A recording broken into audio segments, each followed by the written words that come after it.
আজকে আমি অনেক আনন্দিত। স্বৈরাচার ফ্যাসিস্ট সরকার 1 বছর 1 দিন হলো আজকে পতন হয়েছে, পলায়ন হয়েছে এবং পুরা জাতি, সমগ্র বাংলাদেশের জাতিকে আমি আছে না একটা সুমেসেজ দিতে চাই। আগামীতে যেমন আমরা এই আনন্দ মিছিল যেভাবে করতেছি, এরকম মিছিল যেমন আমরা সবসময় করতে পারি, এই আশা ব্যক্ত করে আমি আমার সংক্ষিপ্ত বক্তব্য শেষ করছি।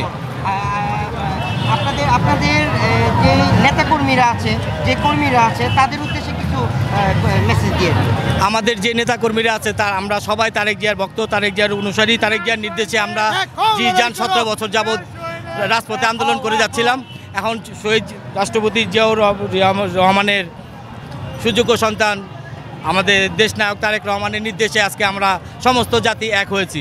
সমস্ত জাতি দলমত নির্বিশেষে আজকে আমরা বিজয় র্যালি বের করছি স্বৈরাচার ফ্যাসিস্ট সরকার হাসিনার পতনের জন্য। আমরা সবাই আনন্দিত, দেশবাসী আমরা সবাই এক হও, লড়াই করো আজকের এই দিনে।